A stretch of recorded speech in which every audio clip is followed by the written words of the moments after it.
Bangla news 24-এ স্বাগতম। আমি এই মুহূর্তে রয়েছি পিরোজপুর সদর উপজেলার চিথলিয়া গ্রামের একটি শুটকিপল্লীতে। এই শুটকিপল্লীর পাশেই রয়েছে একটি মৎস্য অবতরণ কেন্দ্র।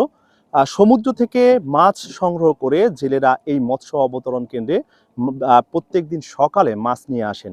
সেই মৎস্য অবতরণ কেন্দ্র থেকে মাছ ক্রয় করে এখানের যারা শুটকিপল্লীর যে মালিক রয়েছেন তারা এখানে ৫ থেকে ১০ দিন প্রক্রিয়া করে সম্পূর্ণ অর্গানিক উপায়ে শুটকি তৈরি করেন।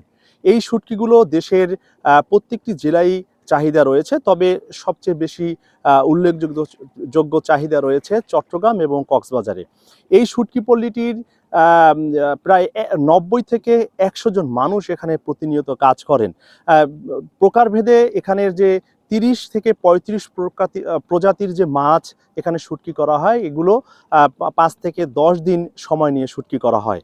প্রত্যেক দিন সকালে যে মাছগুলো তারা ক্রয় করেন সেগুলোকে সম্পূর্ণ এখানে মিঠা নদীর যে কচা নদীর যে মিঠা পানি রয়েছে সেই পানিতে ধুয়ে সেগুলোকে কেটে প্রায় ৫ থেকে ১০ দিন ধরে শুকিয়ে এগুলোকে শুটকি করা হয়। এখানের কর্মরত কয়েকজন ব্যক্তির সাথে আমরা কথা বলেছি। তারা আমাদেরকে জানিয়েছেন যে এখানে কয়েকটি সমস্যা রয়েছে। এগুলো সমস্যার যদি সমাধান হয় তাহলে তারা কাজে ভালো করে মন দিতে পারবেন এবং এই শুটকিপল্লীটির কর্মব্যস্ততা দিনে দিনে বেড়ে চলবে।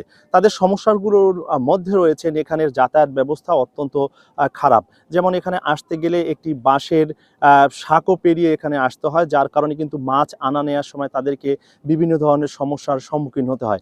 পাশাপাশি এখানের পানির যে খাবার পানির মারাত্মক স্বল্পতা রয়েছে। এখানে কোনো সাপ্লাই বা ডিপ টিউবওয়েল বা কোনো ধরনের নলকূপের ব্যবস্থা নেই, যার কারণে কিন্তু তাদের যে খাবারের যে পানি সেটি নদীর পানি অথবা কিন্তু বাহির থেকে ক্রয় করে নিয়ে এসে কিন্তু এখানে খেতে হয়।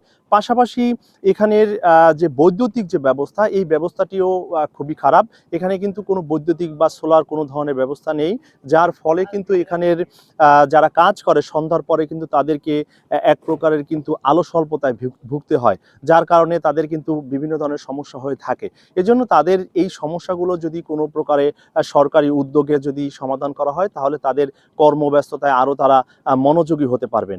আমি এখানের মৎস্য কর্মকর্তার সাথে কথা বলেছি। তিনি আমাদেরকে জানিয়েছেন এই যে সমস্যাগুলো, এই সমস্যাগুলোর বিষয়ে তিনি অবগত আছেন। তবে এবছর যেহেতু এখন এই শুটকিপল্লীর কর্মব্যবস্থা শুরু হয়েছে, এই ব্যস্ততা থাকার ভিতরেই কিন্তু তিনি এই সকল সমস্যার সর্বোচ্চটুকু সমাধান করার চেষ্টা করবেন।